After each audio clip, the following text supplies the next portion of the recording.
I and a lot of others thought, this is it. It was eerie that the flight attendants in unison kept saying, brace, brace, brace.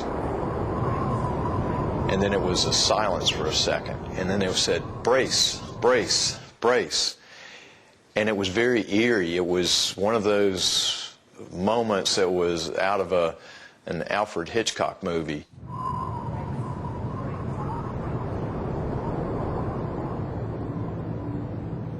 You know, we're crashing. You know, what are you going to do? I kept thinking, okay, you know, do I pray or do I send my wife a message? Do I call her? What do I do?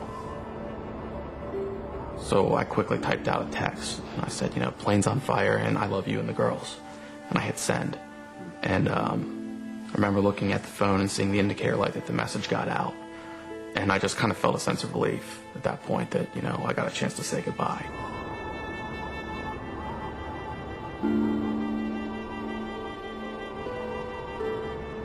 Life goes by instantly. It's like, will I see this person? Will I ever talk to this person again? If this was the end, was I the person that I really wanted to be all my life? I was not ready to die yet. I had too many things to do. The possibility of not surviving was not a thought in my mind, but neither was the thought of living. It was just a peace that was over me, and I was ready to accept whatever was going to happen.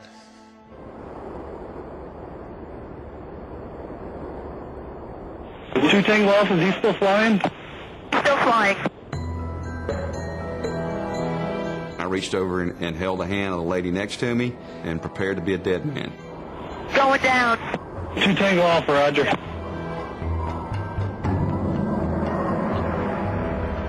At 3:30 p.m., music industry executive Neil Lasher is in his 27th floor home overlooking the Hudson. I'm looking out my window and I see a passenger jet coming right past the window, and it wasn't heading up and it wasn't heading straight, it was heading down. Oh my God, something's going on here. It was unbelievable.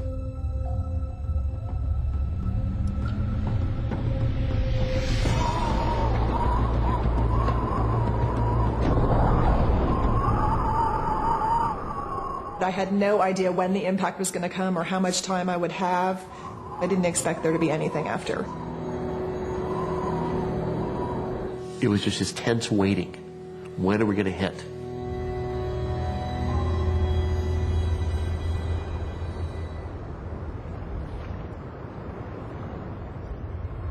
Scotty's going down. Roger.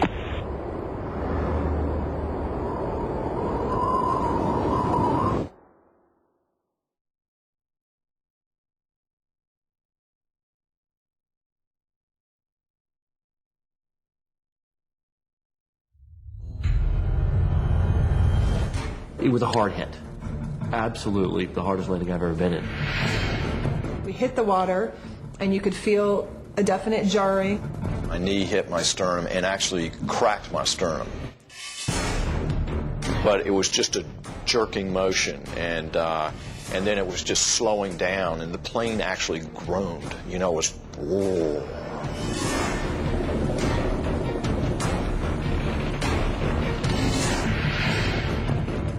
Hit the water. Roger.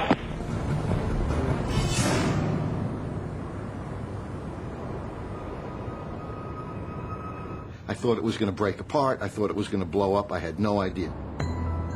Calls to 911 pour in from all over the city. Operator wants to know about the emergency. A plane just crashed into the Hudson River. Okay, just passed. It went into the Hudson River? Yeah, an airplane just crashed into the Hudson River. Operator 139, where's your emergency? A plane has just crashed into the Hudson River. Oh my gosh.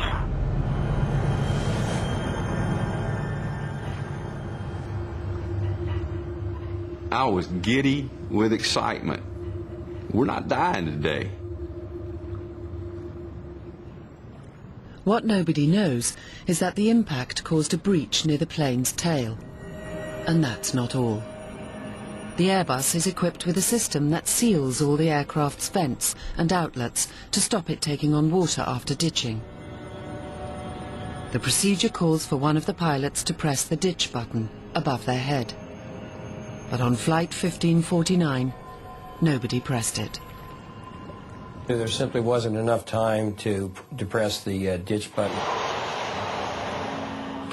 The fact that they got as much done with the amount of time available is unbelievable. When the engines failed, the co-pilot worked through a 3-page technical checklist in a desperate bid to restart them. It's the right procedure, but it's designed for a descent from 35,000 feet, not 3,000. The ditch button is at the very end of this particular checklist. They simply didn't have time to get to it. Now, with power to the controls lost, the switch will no longer work. This and the impact damage mean that water is flooding into the plane. The captain of Flight 1549 has saved his plane with an incredible feat of flying. But in the heart of New York City, the passengers and crew must now cheat death for a second time. As the water is coming in so quickly, I'm starting to think, I may be drowning. This may be, we've survived the crash, but now we're going to drown.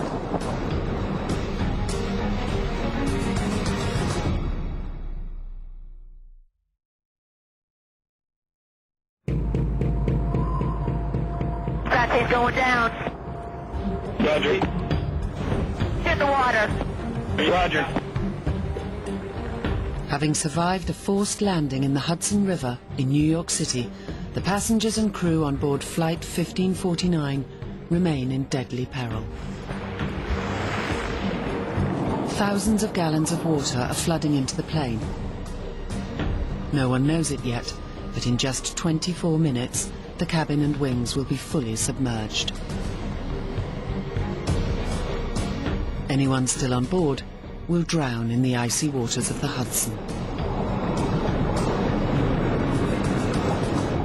Get me a police department helicopter if you got one on your frequency.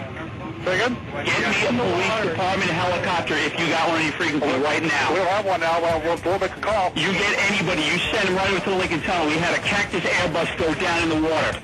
He's actually went down? He went down in the Hudson River, being the Intrepid there. He's sending out the rescue. Everybody's been notified, and just be careful with your arrivals, okay? Okay, good. Mike Whiskey. Within a minute of ditching, news of the incident is relayed to the crews of the Hudson's commuter ferry services. We got a call over the radio, plane in the water. So immediately I grabbed the radio, I said, we're on it. Do you have that Cactus in sight? No, the Cactus is gone. He's down in the river right now. Vincent Lombardi's boat, the Thomas Jefferson, is the nearest to the sinking airliner. Airways jet down in the Hudson River. It is flooded with emergency vehicles of all kinds. Fire trucks. Airbus 320 with more than 100. He immediately heads towards it, but it will take him nearly 4 minutes to get there, and for some passengers, that might be too late. I looked over to the left at the window, and all I could see was water. So I actually thought we were underwater.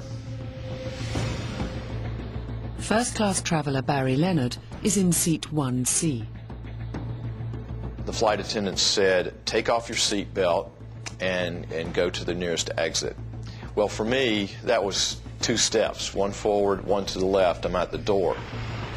And I actually looked down in my seat to see if my body was there. Laurie Leitner is one of the first passengers to reach the exits over the wings.